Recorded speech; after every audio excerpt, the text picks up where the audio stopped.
स्वामी, जाने से पूर्व एक बार पुनः विचार कर लीजिए। अब कैसा विचार देवी? अब तो निर्णय करना है, और आज मैं कोई न कोई निर्णय करके ही लौटूंगा। नारायण नारायण। देवर्षि प्रणाम। देवर्षि आप? हाँ भ्राताश्री, लगता है मैं उचित समय पर आ गया। आप किसी निर्णय लेने की बात कर रहे थे? हाँ भ्राताश्री नारद, मैंने निर्णय ले लिया है। आज संध्या होने से पहले मैं पुत्री गौरी के लिए एक उचित वर चुनकर ही लौटूंगा। नारायण नारायण। अब इसकी कोई आवश्यकता नहीं होगी भ्राताश्री दक्ष। आपकी ओर से यह शुभ कार्य मैंने कर दिया है। क्या? हाँ भ्राताश्री, अब तो उनके साथ केवल शुभ शकुन की परंपरा का निर्वाह करना शेष है। यदि आप उचित समझें तो मैं इसी समय आपके साथ चलता हूं। आप अपने पवित्र हाथों से अपने भावी जमाता के माथे पर तिलक करें और अपनी कन्या गौरी का वाग्दान कर दें। भ्राताश्री नारद, यदि आपने पुत्री गौरी के लिए कोई वर चुन लिया है तो बताइए, वो मेरी प्रतिष्ठा के अनुकूल है या नहीं? नारायण नारायण। भ्राताश्री दक्ष, उस वर के कारण आपकी प्रतिष्ठा में 100% वृद्धि होगी। तीनों लोक में आपकी जय जयकार होगी। लोग आपके भाग्य से ईर्ष्या करेंगे, आपके निर्णय को सराहेंगे जब आपके जामाता भगवान शिव कहलाएंगे। जिस प्रस्ताव को मैं अस्वीकार कर चुका हूं, उसी प्रस्ताव को लेकर आप मेरे पास फिर क्यों आए? यात्रा के समय ये अशुभ नाम लेकर मेरा शकुन बिगाड़िए मत, मेरा समय नष्ट मत कीजिए। देवी, मैं जा रहा हूं। रुकिए भ्राताश्री, मैं आपसे कह चुका हूं कि मैं आपकी ओर से भगवान शिव को जामाता बनाने का वचन दे चुका हूं। ये अधिकार किसने दिया आपको? भ्राताश्री, क्रोध में भी ज्ञानियों को शिष्टाचार नहीं भूलना चाहिए। जहां तक भगवान शिव को जामाता बनाने के निर्णय का प्रश्न है, यह अधिकार तो मेरा जन्म सिद्ध है। यह अधिकार मुझे उन्होंने ही दिया है जिन्होंने मेरी और आपकी रचना की है। वे हैं पिता श्री ब्रह्मा। हम दोनों एक ही पिता की संतान हैं भ्राताश्री दक्ष, और इस नाते पुत्री गौरी पर मेरा भी समान रूप से अधिकार है। नहीं नारद जी, नहीं। गौरी मेरी पुत्री है और उस पर केवल मेरा अधिकार है। और अब मैं ये जान गया कि उसके भविष्य के साथ कोई भयानक षड्यंत्र चल रहा है। लोग मेरी लाडली पुत्री को एक भिखारी के हाथों में सौंपकर उसे जीवन भर का दुख देना चाहते हैं।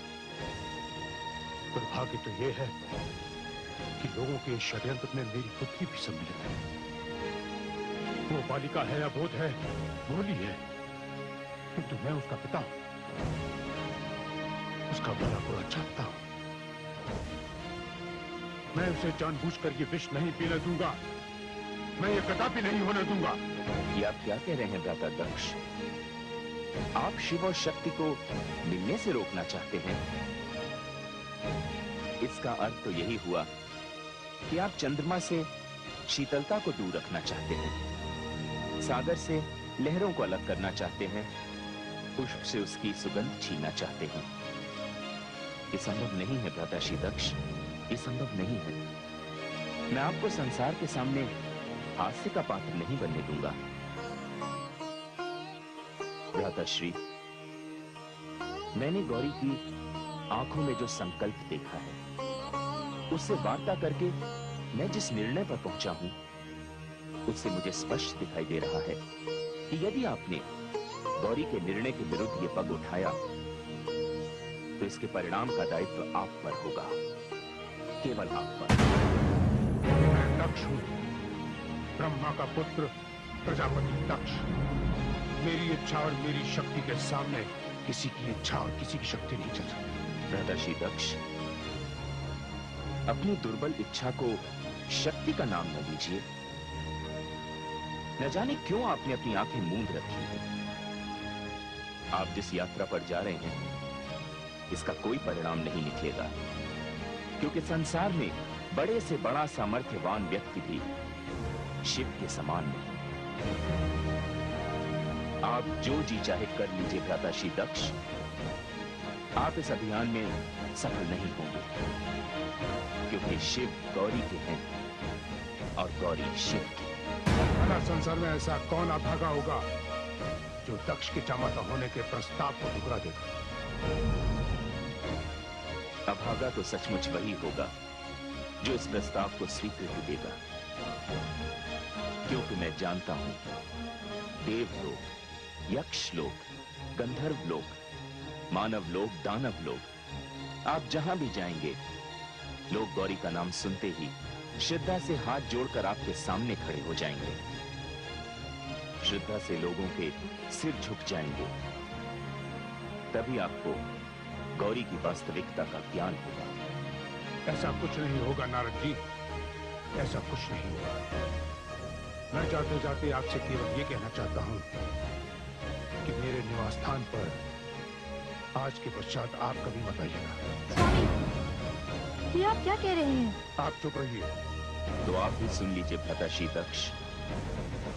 जब तक पुत्री गौरी सम्मान पूर्वक इस भवन से अपने वर भगवान शिव के साथ कैलाश विदा नहीं हो जाती, तब तक मैं यहां आता रहूंगा।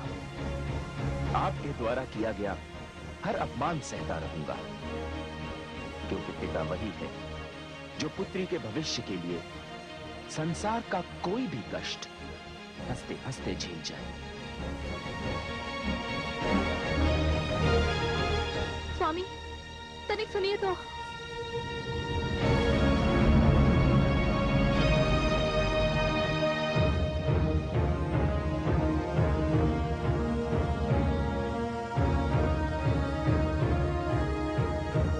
चलो सारथी। नारायण नारायण।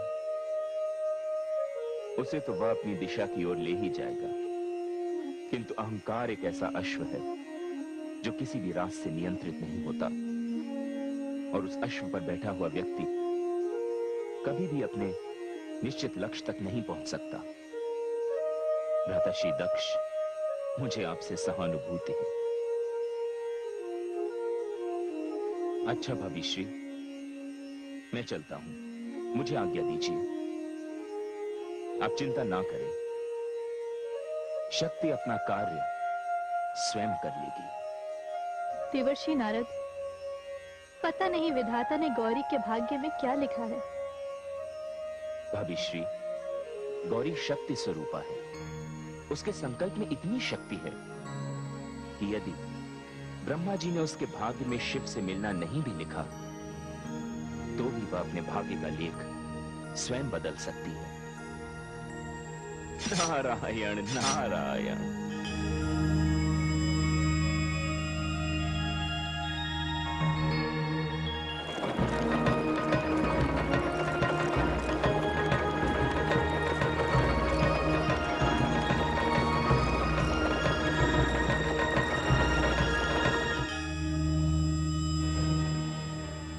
हे मां शक्ति, प्रजापति दक्ष तो अपने निर्णय पर अडिग हैं। वे तो भगवान शिव से इतनी घृणा करते हैं कि उनका नाम तक सुनने को तैयार नहीं। हे महादेवी, अहंकार की सीमा यदि देखनी हो तो कोई प्रजापति दक्ष को देखे। हे आदिशक्ति, इधर गौरी का निर्णय भी तो अपने स्थान पर अटल है, किंतु पिता का अहंकार और पुत्री का हठ, इन दोनों में जीत किसकी होगी? जीत तो सत्य की ही होती है महादेवी।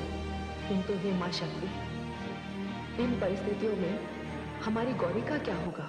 हे महादेवी, संसार में गौरी का जन्म इसी उद्देश्य से तो हुआ है कि संसार को ये बताना है कि पुरुष और प्रकृति अर्थात नारी के संबंधों की सीमा क्या होगी, भावनाओं और आदर्शों का मापदंड क्या होगा। और ये कार्य इतना सरल नहीं है, इसमें नारी को बड़ी कठिन परीक्षाओं से जूझना होगा, दुख और पीड़ा सहन करनी होगी। विरह का ताप झेलना होगा। अपने अस्तित्व से ये सिद्ध करना होगा कि नारी अग्नि के समक्ष जल के समान है। किंतु जिस प्रकार दहकती हुई अग्नि पर खौलता हुआ जल भी डाला जाए तो वो अग्नि को बुझा देता है, और यही नारी की विशेषता है। नारी उस दिए के समान है जो स्वयं तो जलता है किंतु दूसरों को प्रकाश देता है। नारी वो धरती है जो सड़े गले वृक्ष को अपनी कोख में धारण करके एक नए पौधे को जन्म देती है। नारी तो उस चंदन वृक्ष के समान है जिससे भुजंग लिपट कर भी उसकी सुगंध को समाप्त नहीं कर सकते। किंतु हे मां शक्ति, ये सारी परीक्षाएं और उनके परिणाम तो तभी निकलेंगे जब शेर से गौरी का मिलन होगा। इधर तो प्रजापति दक्ष गौरी के वर की खोज में पता नहीं कहाँ जा रहे हैं। हे महादेवी, आप प्रजापति दक्ष की ओर क्यों देख रही हैं? आप ये क्यों नहीं देखती कि देवर्षि नारद कहाँ गए हैं? नारायण नारायण।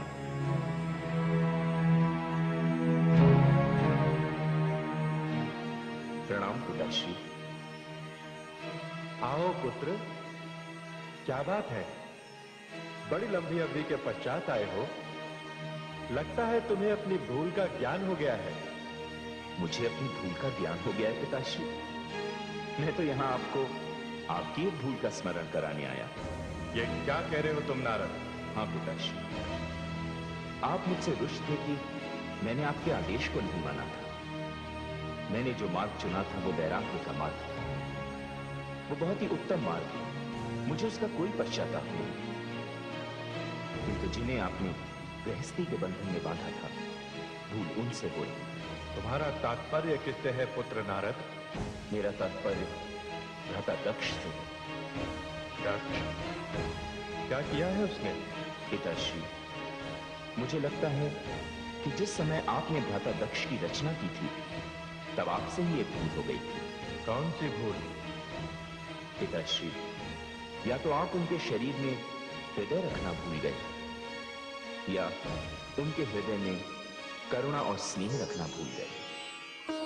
नारद, पुरुष के लिए नारी की रचना करने से पहले मैंने पुरुष के शरीर में हृदय नाम का अंग जोड़ दिया था। हृदय जो भावनाओं को, इच्छा को, स्नेह और करुणा को जन्म देता है। किंतु तुम्हारे साथ मैंने ऐसा नहीं किया। फिर भी तुम वैरागी होकर अनुरागी रहे। किंतु दक्ष के शरीर में मैं हृदय रखना नहीं भूला।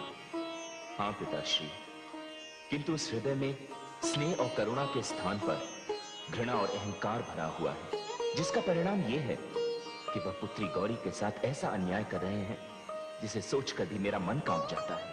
पुत्र नारद, मैं सृष्टि की रचना में इतना व्यस्त रहा कि मैंने दक्ष की ओर ध्यान ही नहीं दिया। पुत्र, अभी तो सृष्टि का जन्म हुए थोड़ा ही समय हुआ है। अभी तो मानव शिशु समान है। अभी तो उसे बहुत कुछ सीखना है। इसमें दोष किसी का नहीं, समय का है। हां, पर मैं कदाचित ये भूल गया कि पौत्री गौरी अब विवाह योग्य हो गई है। चिंता इस बात की नहीं है पिताश्री। चिंता इस बात की है कि भ्राताश्री दक्ष पुत्री गौरी और देवादिदेव महादेव के परिणय संबंध के बीच दीवार बन रहे हैं। क्या? हाँ पिताश्री। क्या दक्ष नहीं जानता शिव की शक्ति को? वह तो महादेव शिव को भिखारी समझते हैं। क्या? उन्हें अशिष्ट और उद्दंड कहते हैं। उनके सुंदर रूप को कुरूप कहते हैं। उनका अपमान करते हैं। लगता है मति भ्रष्ट हो गई है उसकी। इतना ज्ञानी है वो नहीं जानता शिव कौन है और उनका क्या स्थान है। पिताश्री, ये तो पुत्री गौरी के प्रेम का चमत्कार है कि इतना अपमान सहने के पश्चात भी महादेव देवादिदेव शांत है। यदि उन्हें क्रोध आ गया तो केवल दक्ष नहीं, सारी सृष्टि का विनाश हो जाएगा। मैं देखता हूं। पिताश्री, भ्राताश्री दक्ष तो देवलोक, यक्षलोक, गंधर्वलोक, मानवलोक, दानवलोक, इन समस्त लोकों की यात्रा पर निकल चुके हैं और उन्होंने ये निर्णय ले लिया है कि वो पुत्री गौरी के लिए वर चुनने के पश्चात ही लौटेंगे। नहीं पुत्र, मैं ऐसा नहीं होने दूंगा। पुत्र नारद, मैं तुम्हारे इस कार्य से बहुत प्रसन्न हूं। केवल हृदय होने से ही मानव में कोमल भावनाएं आ जाएं, यह आवश्यक नहीं है। किंतु मैं कन्या के विषय में पुरुष को हृदयहीन नहीं होने दूंगा। पुत्र नारद, तुम मेरी ओर से जाकर भगवान शिव से प्रार्थना करो कि वो विवाह की तैयारियां करें।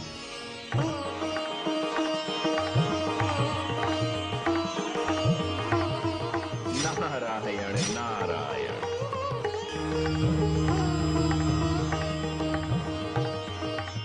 आइए आइए प्रजापति दक्ष, आइए। देवलोक में आपका स्वागत है। कहिए, हम क्या सेवा करें आपकी? आप देवता हैं, आप श्रेष्ठ भी हैं। मैं आपके समक्ष अपनी पुत्री के विवाह का प्रस्ताव लेकर आया हूं। देवी गौरी के विवाह का प्रस्ताव? हाँ। किंतु आपसे पहले यहाँ आदि प्रजापति ब्रह्मा आ चुके हैं और उन्होंने हमसे ये कहा है कि गौरी तो शिव की शक्ति है। नहीं प्रजापति दक्ष, हम ये प्रस्ताव स्वीकार नहीं कर सकते।